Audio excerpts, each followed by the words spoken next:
In the north, they thought they knew all there was to know of war. Until the War of the Rift. While the southern king hid, warm in his keep, the Dark Wings cut their bloody trail from frozen north to winter's edge. Alone, the Warden and his small garrison turned their whiskers to the icy wind. At the end of hope, in a last barrage, they wiped Batkind from the land and memory. With no sign of the Darkwing's return, in time, few believed them little more than a fairy's tale. But at Mount Cauldron, time had been all they needed. An old enemy, claws free of their icy tomb, and hungers for vengeance. But not all is lost. King Rattus brings north a cause for hope. A bastard prince, placed in the paws of the Warden of the Wastes to raise as his own. A secret of blood never to be told.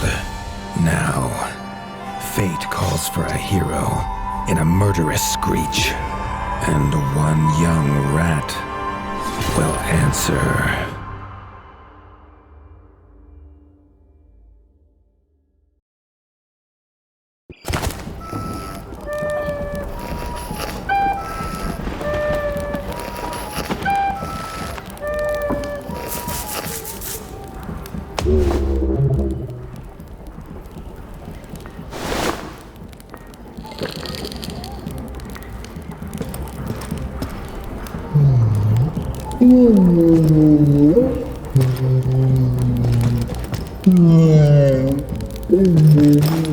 The stomp of his father's boots on the stair was how every morning began for Arlo.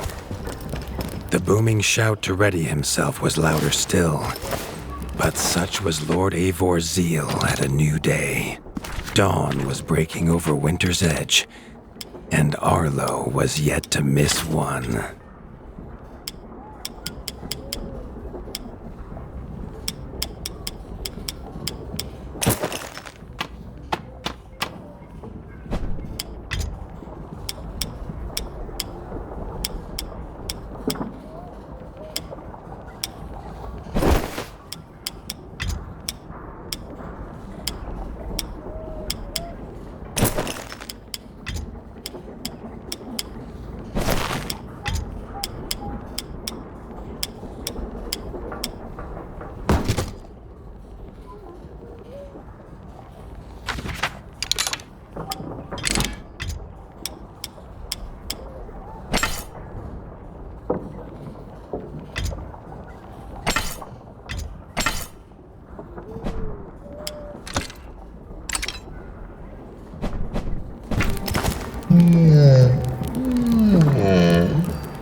The castle echoed with the horns of the returning hunters, bringing their night's bounty. Arlo's little heart quickened to hear it. The only thrill to be found inside the high walls was a hunter's tales of what lay beyond them.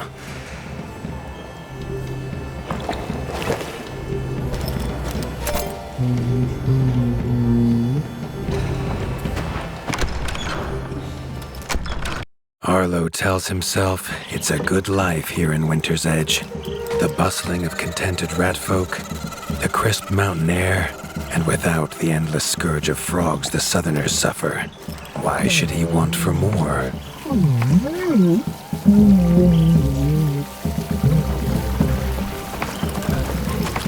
Arlo has no memory of his mother, but Hilda's food was a true taste of maternal kindness. With the right ingredients, she would make meals nourishing to body and soul. Tiki's shop was perhaps Arlo's favorite, as the shopkeeper had wares from far and wide. But getting him to part with his curiosities was never easy. There was no time for tales of the hunt today. Lord Eivor was already dividing what was an excellent haul, happy to see his people provided for. Arlo longed only to join the hunt, to see the Ratdom or even the lands beyond. His father called it a fool's wish. Arlo's destiny was unshakable, much like the keep that would become his by birthright.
Chief Mason Leaf was the rat Arlo most admired.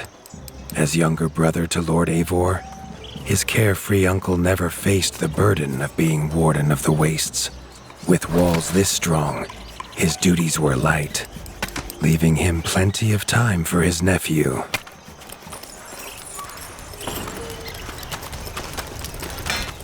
Crunk was a rat's rat, with no interests beyond his forge.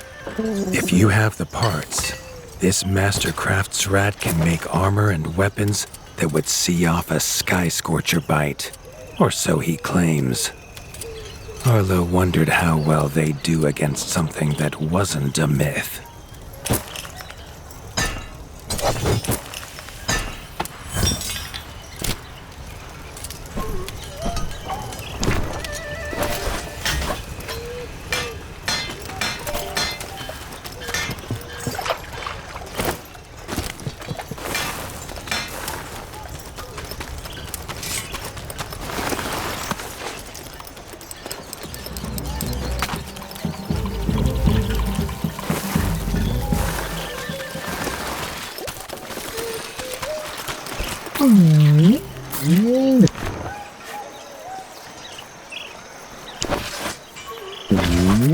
The hunters had brought unwelcome news.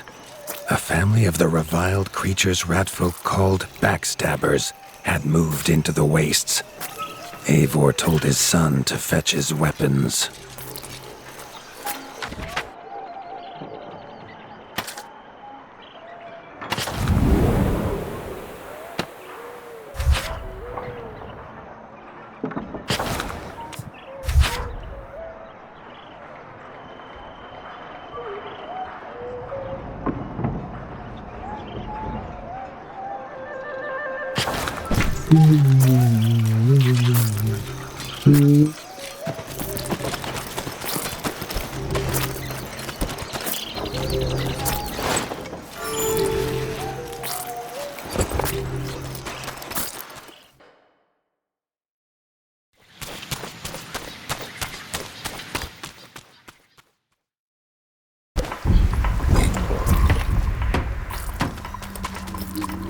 His father had no explanation for suddenly taking Arlo on a hunt.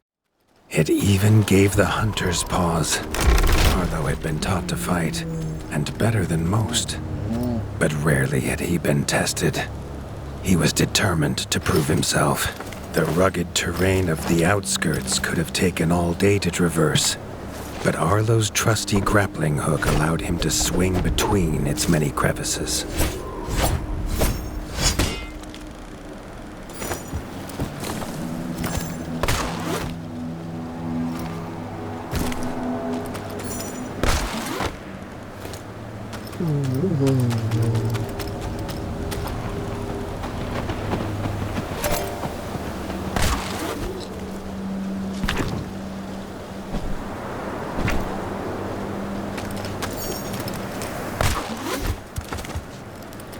Arlo liked the feel of a sharp axe cutting through the vines.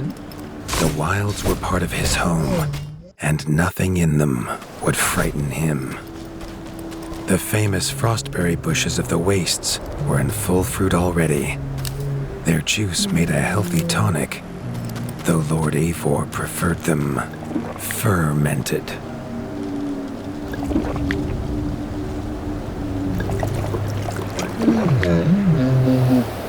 His father was a sturdy rat, built for strength, not speed.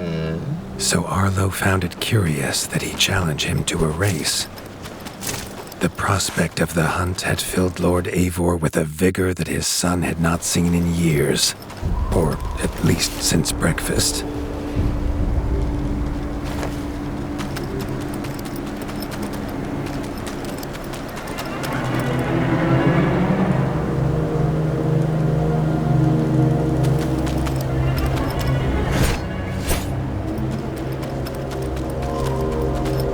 A warden fights the hardest battles, he told Arlo, and needs the sharpest blade. With that, Eivor gifted Arlo his own sharpening whetstone.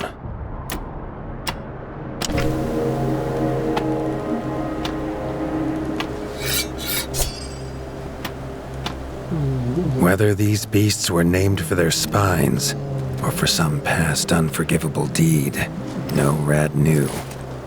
Either way, Arlo was about to find himself at the pointy ends of this brood. Even young backstabber Red attacks were brutal, but a well-timed dodge would see Arlo escape unscathed.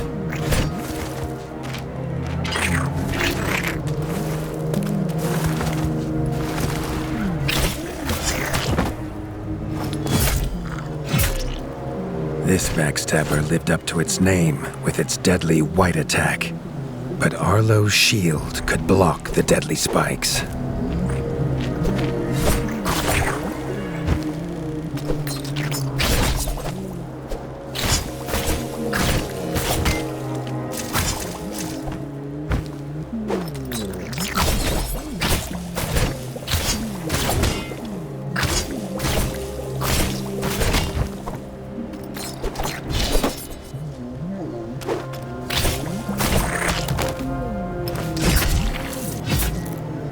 This young one used vicious yellow attacks. Arlo had to time his parries perfectly.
This mother had left her young to fight alone, but the same could not be said of Lord Eivor as he leapt to his son's side.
was Lord Eivor's mighty blade that took her head, but the fight was won together.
Arlo basked in his father's pride, almost as warm as at the fire inside Winter's Edge.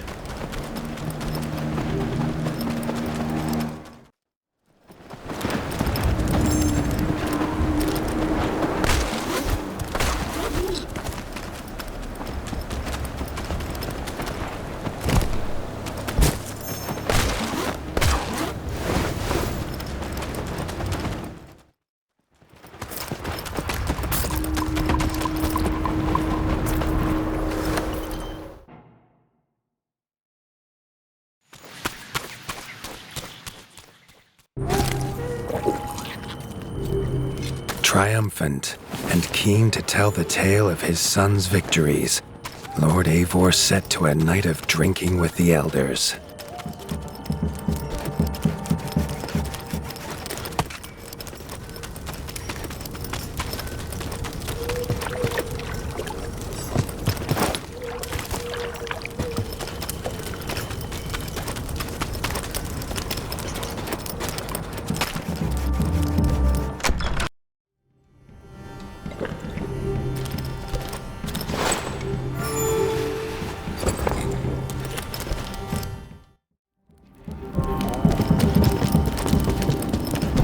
Arlo was reluctant to return to his bed, wondering how long he must wait to hunt again.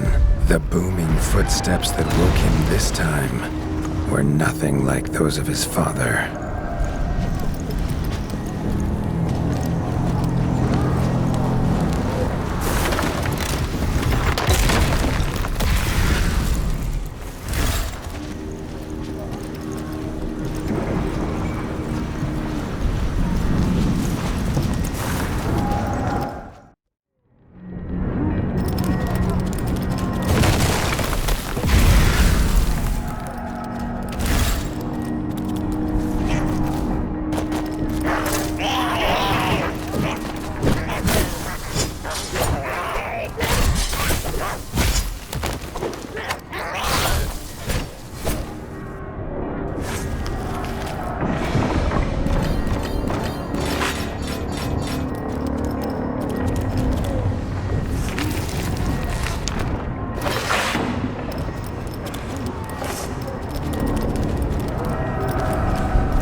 Found his father. The Warden stood alone, holding back a whole Dark-Wing army, their cruel Count Kazak leading them. His father charged, but the Dark-Wing Count was as fast as he was strong. The Winter's crown tumbled to Arlo's feet, now without a head to rest on. There was no time to grieve his father, as from above the Count revealed his greatest weapon, a sky scorcher. Not a fairy's tale, but an undead beast whose very breath could level kingdoms. And its hide was trained on Arlo. All that came next was a fog of bloodlust, snapping jaws, and the beating of leathery wings. But there could be no victory. Arlo awoke, groggy and warm to his father's shouts. Only he wasn't in bed. The warmth was from the fire that had engulfed Winter's Edge, and the shouts were his uncle's. The only other survivor of the Darkwing attack, Leaf was bruised and his hind paws barely steady. He'd seen villagers flee to the outskirts. Arlo knew it was up to him to make them safe.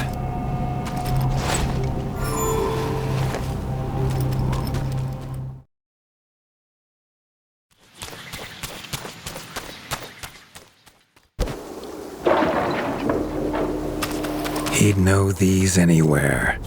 Krunk's smithy hammer and Hilda's chef's knife. Arlo wondered why they would leave them here.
With the attack at Winter's Edge, no hunters had come to check their traps. Arlo thought he might find a use for them.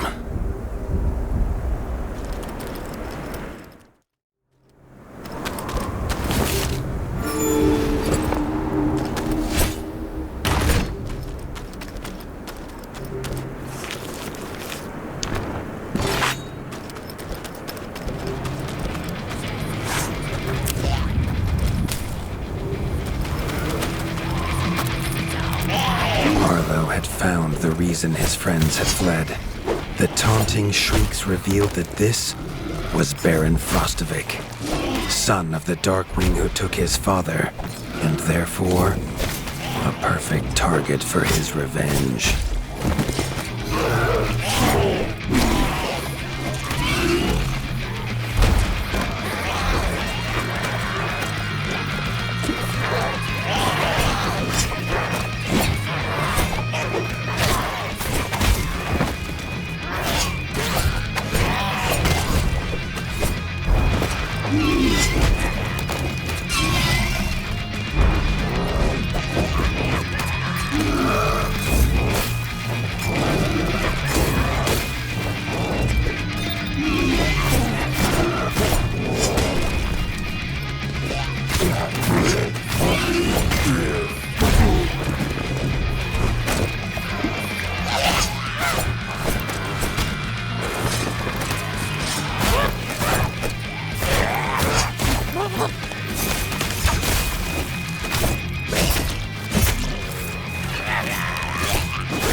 His foe was beaten, but seeing what had been inflicted on Hilda and Krunk, Arlo's need for vengeance was only growing.